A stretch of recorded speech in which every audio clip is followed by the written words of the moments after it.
Hello everyone. तो देखिए यहाँ पर हम अल्टरनेटिंग करंट के क्वेश्चंस को डिस्कस करेंगे। JEE mains previous year question 2022 के।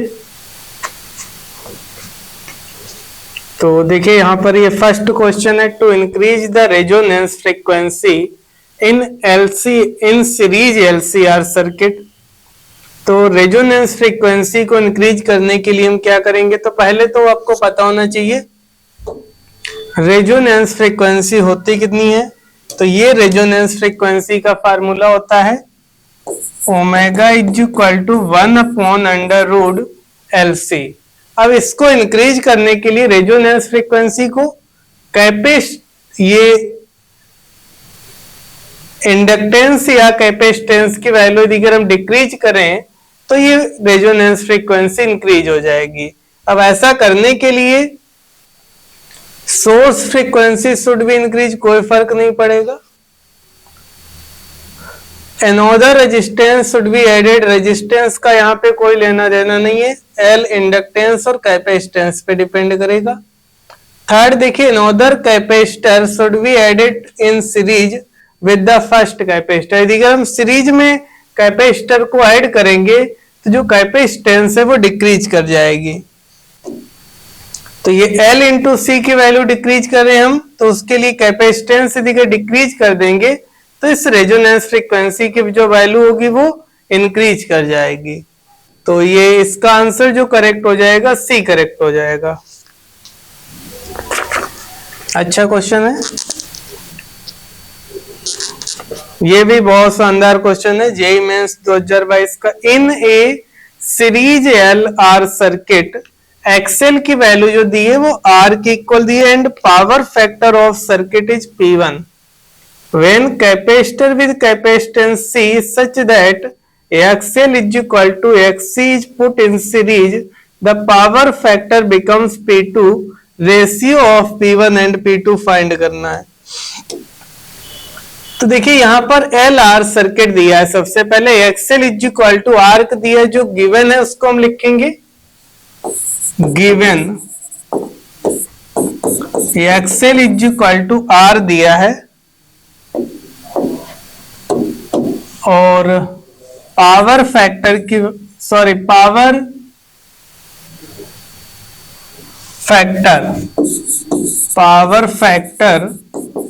ये P1 दी है।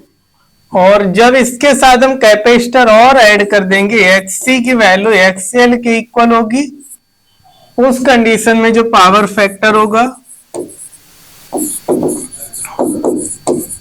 ये P2 हो जाएगा। तो P1 अपॉन P2 की वैल्यू फाइंड करने को बोला है, P1 अपॉन P2। तो देखिए यहां पर जो पावर फैक्टर का फार्मूला होता है ये होता है power factor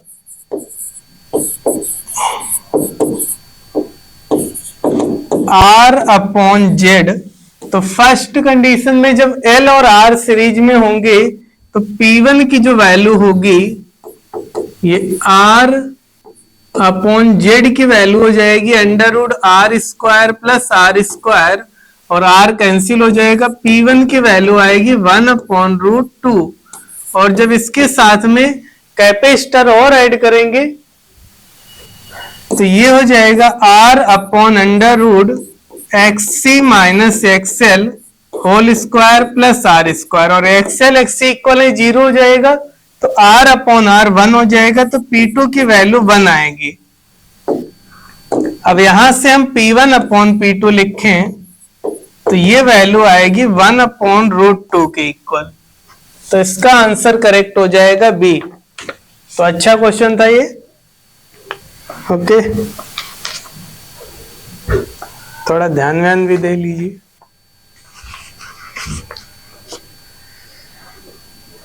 the equation of current in A purely inductive circuit is 5 sin 49 pi t minus 30 degree if the inductance of 30 millihenry, then the equation of the voltage across the inductor find करना है।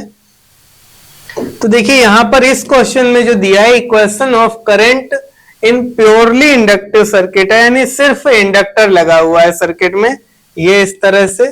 Inductor लगा है, ये AC source है। इसके लिए voltage find करना, current की वैल्यू गिवन है, तो जो गिवन है उसे हम लिखेंगे गिवन आई की वैल्यू दी है 5 sin 49 pi T minus 30 degree, और इंडक्टेंस एल की वैल्यू 30 मिली हेनरी यानी 30 इंटू 10 पावर माइनस 3 हेनरी ये दी गई है, और वोल्टेज फाइंड करना है। तो यहां पर V की जो वैल्यू हो जाएगी V नॉट साइन ये omega T minus 30 plus pi by 2 यानी 90 डिग्री ऐड करेंगे। जो वोल्टेज होता है करंट पे 90 डिग्री लीड करता है, तो इसमें 90 डिग्री ऐड कर देंगे। V की वैल्यू जो होगी ये हो जाएगी आई नॉट ओमेगा एल के इक्वल, और ये होगा साइन ओमेगा की वैल्यू 49 पाई टी, और ये प्लस 60 डिग्री हो जाएगा। और यहां पर हम आई नोट की वैल्यू पुट करेंगे, ये 5 ओमेगा की वैल्यू 49 पाई और T time period sorry L की value 30 into 10 power minus 3 sine 49 pi T plus 60 degree. अब इसको हम कैलकुलेट करेंगे, तो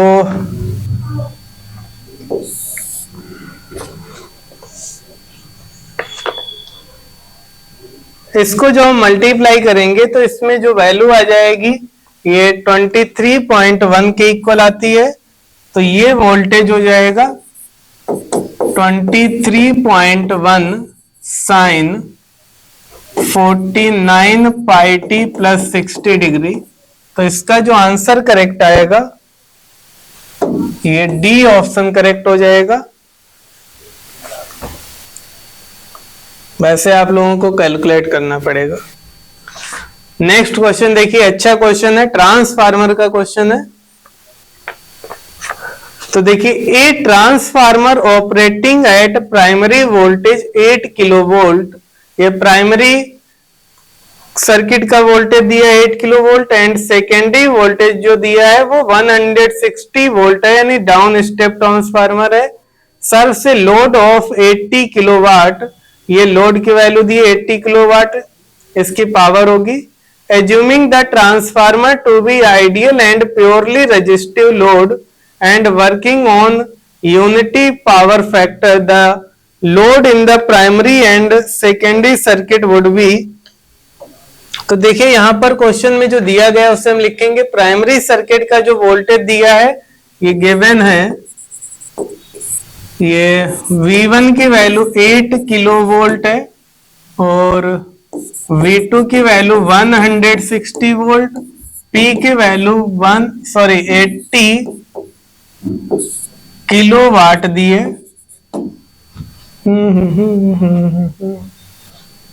रेजिस्टेंस R1 R2 यानी जो फर्स्ट सर्किट है प्राइमरी और सेकेंडरी के लिए ये फाइंड करना है। तो यहां पर हम P इक्वल टू VI होता है V1 I1 और ये हो जाएगा V2 I2 के। P की वैल्यू 80 इंटू 10 पावर 3, V1 की वैल्यू 8 इंटू 10 पावर 3 और I1 यहां से निकल आएगा, ये 10 पावर 3 कैंसिल हो जाएगा, यहां से I1 की वैल्यू आएगी 10 एम्पियर, और इसको हम 80 इंटू 10 पावर 3 को V2 I2 करेंगे तो V2 की वैल्यू 180, ये I2 फाइंड करेंगे तो ये I2 की वैल्यू आएगी 8 इंटू 10 पावर 3 डिवाइडेड बाई 18।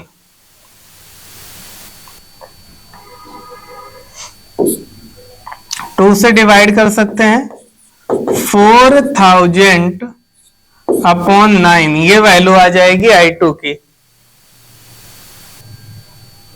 अब यहां से रेजिस्टेंस R1 निकालेंगे, R1 की वैल्यू होगी V1 अपॉन I1 के इक्वल। V1 की वैल्यू है, ये वैल्यू है 8000 डिवाइडेड बाई 10, तो ये 800 ओम आ जाएगा R1। R2 निकालेंगे तो ये V2 अपॉन I2 करेंगे, V2 की वैल्यू 100, एक मिनट कुछ गलत लिख गया भाई,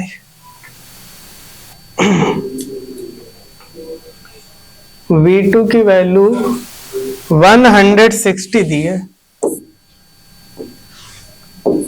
ये तो 160 वैल्यू है भाई, इससे तो सारी वैल्यू गलत हो गई, मेरी मेहनत बेकार।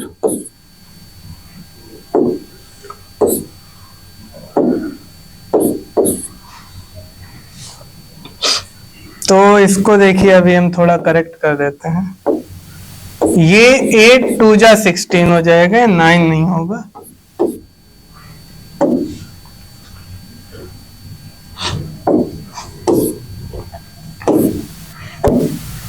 ये 8 2 जा 16 होगा, यानी ये वैल्यू I2 की वैल्यू 500 आ जाएगी। ओके, अब पुट करते हैं, V2 की वैल्यू 160 में 500 से डिवाइड करेंगे तो 8 अपॉन 25, और इसको अगर हम डिवाइड करें तो ये वैल्यू 0.32 ओम के इक्वल आएगी। तो इसका आंसर जो करेक्ट हो जाएगा 800 ओम और 0.32, सी ऑप्शन करेक्ट होगा। Next question, N alternating EMF E 440 sin 100 pi t is applied to a circuit containing an inductance of under root 2 upon pi Henry. If an AC emitter is connected in the circuit, its reading। तो देखिए यहाँ पर जो value given है, EMF दिया गया है question में अल्टरनेटिंग सोर्स का, तो EMF की वैल्यू गिवन है, गिवन E की वैल्यू 440 sin 100 pi t और L की वैल्यू under root 2 upon pi henry दी है। करंट फाइंड करना है, IRMS फाइंड करना है। इसमें क्या फाइंड करना है? IRMS, जो करंट एमीटर रीड करेगा। एमीटर जो रीड करता है वो RMS वैल्यू रीड करता है। तो यहां पर हम पहले तो लिखेंगे I की पीक वैल्यू लिखेंगे, तो ये हो जाएगा V0 upon omega L, XL होगा। ये 440 अपॉन ओमेगा की वैल्यू 100 पाई, L की वैल्यू √2 अपॉन पाई। तो यहां पर ये पाई से पाई कैंसिल हो जाएगा, ये 0 भी कैंसिल हो जाएंगे, तो 4 अपॉन √2 ये वैल्यू आ जाएगी I0 की। अरे भाई इतने सारे कैंसिल कर देते हैं, 440 है।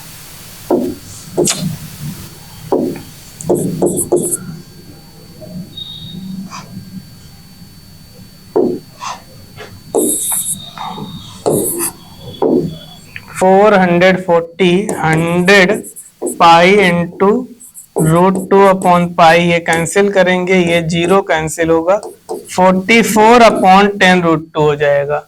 अब IRMS लिखेंगे तो ये होगा I0 बाई √2 यानी 44 अपॉन 20, और इसको हम डिवाइड कर देंगे तो 2.2 एम्पियर करंट आ जाएगी। सी आंसर करेक्ट होगा।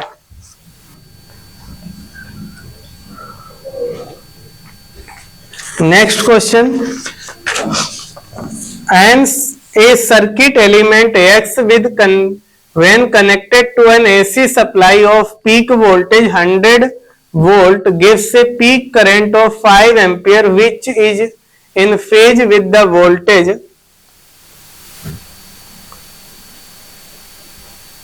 a second element Y when connected to same AC supply also gives the same value of current which lags behind the voltage with pi by 2. If X and Y are connected in series to the same supply, what is the RMS value of current?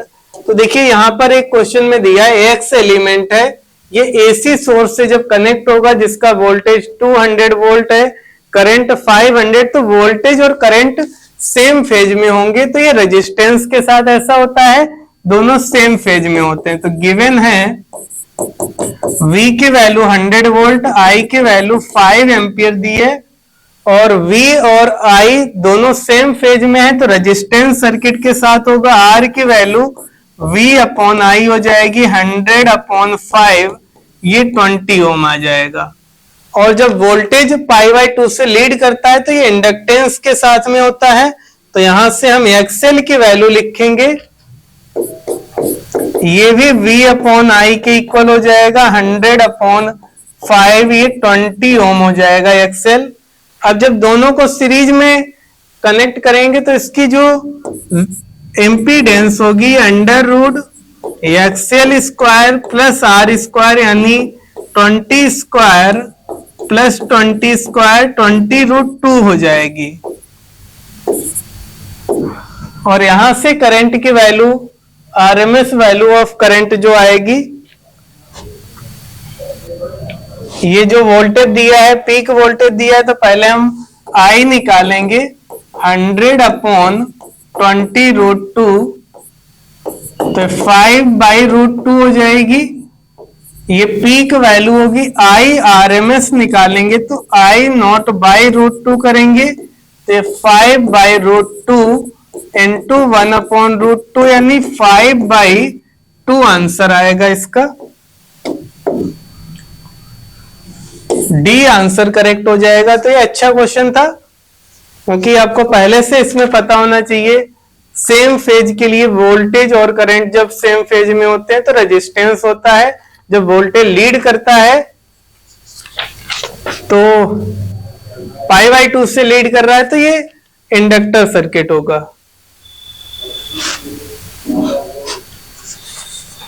Next question, a resistance of 40 ohm is connected to a source of alternating current rated 220 volt 50 hertz frequency. Find the time taken by the current to change from its maximum value to minimum value to RMS value. तो एक resistance circuit दिया है 40 ohm resistance, बहुत आसान question है, इन बहुत अच्छा question है। पहले तो आपको सोचना होगा इक्वेशन लिखें कैसे।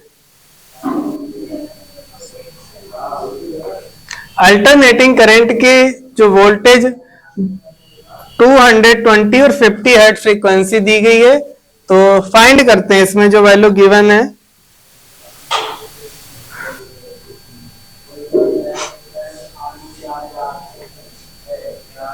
तो यहां पर हम इक्वेशन लिखते हैं I is equal to I not cos omega t लिख लेते हैं। इसमें I जब मैक्सिमम वैल्यू होगी यानी I की वैल्यू ये I नॉट हो जाएगी, तो ये T1 की वैल्यू कितनी होगी वो निकल आएगी cos ओमेगा T1, इसको डिवाइड करेंगे 1 is equal to cos omega T1 के इक्वल हो जाएगा। तो यहां से cos में 1 जो 0 की वैल्यू होती है तो T1 आ जाएगा 0। अब जो नेक्स्ट करंट दे रहा है T is equal to T2 पे I की वैल्यू जो RMS यानी I नॉट बाई √2 दे रहा है, इसको पुट करेंगे तो I not by √2 is equal to I not cos omega T2, ये कैंसिल हो जाएगा 1/√2, ये ओमेगा T2 की वैल्यू होगी। तो यहां से हम एक मिनट cos भी होगा अभी। अब ये वैल्यू जो होती है cos π/4 की होती है, तो omega T2 is equal to आ जाएगा π/4, ओमेगा की वैल्यू 2π/T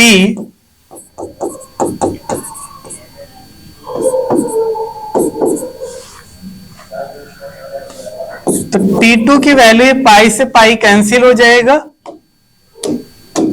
देखिए ये पाई से पाई कैंसिल हो जाएगा, तो T2 की वैल्यू T/8 आएगी। और यहां से टाइम पीरियड निकालें तो 1/न्यू के हो जाएगा, तो 1/8 इंटू फ्रीक्वेंसी दी है 50, और ये हो जाएगी T2 की वैल्यू 1/400 सेकेंड, ये टाइम आ जाएगा सेकेंड में। और T1 की वैल्यू 0 है, तो जो डेल्टा T की वैल्यू आएगी delta T T2 minus T1, तो 1/400 सेकेंड, इसको डिवाइड करें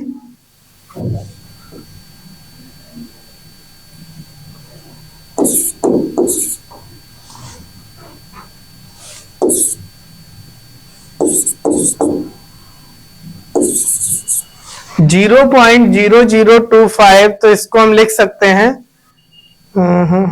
2.5 मिली सेकेंड, 2.5 मिली सेकेंड। तो इसका आंसर, ये T की वैल्यू आ गई डेल्टा T की, तो आंसर करेक्ट हो जाएगा A।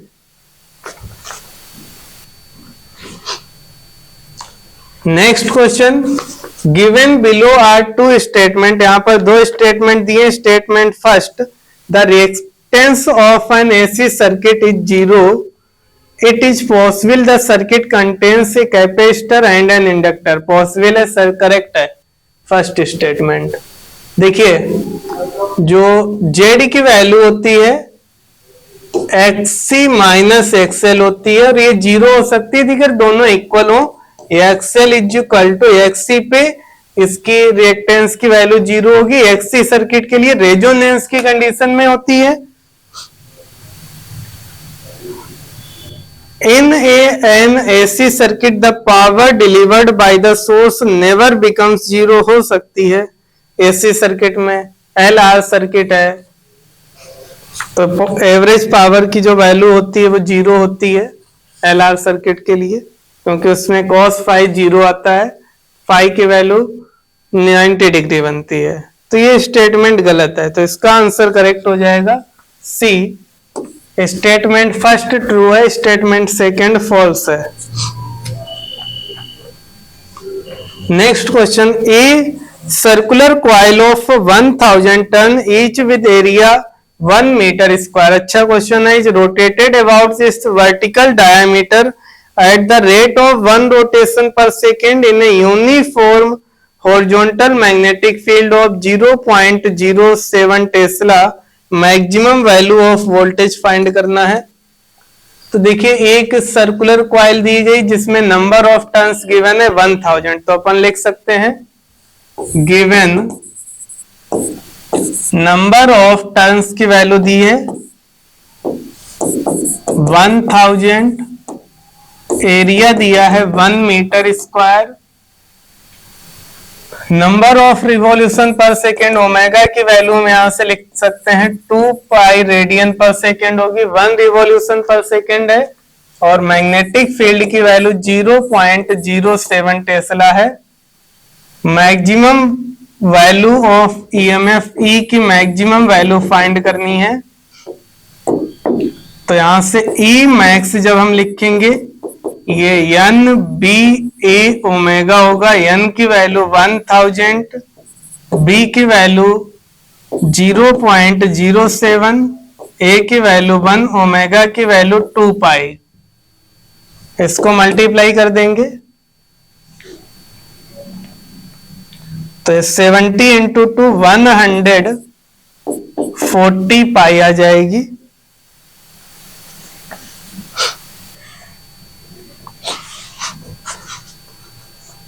तो ये ए की मैक्सिमम वैल्यू होगी।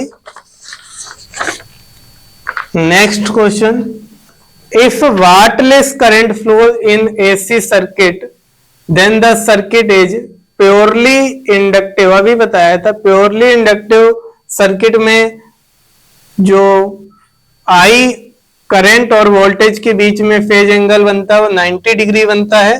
तो यहां पर ये प्योरली इंडक्टिव सर्किट होगा। थ्योरेटिकल क्वेश्चन है। Next, when you walk through a metal detector carrying a metal object in your pocket, it raises an alarm. This phenomena work on resonance in AC circuit. ये भी theoretical question है, तो इसका option correct हो जाएगा B. Okay,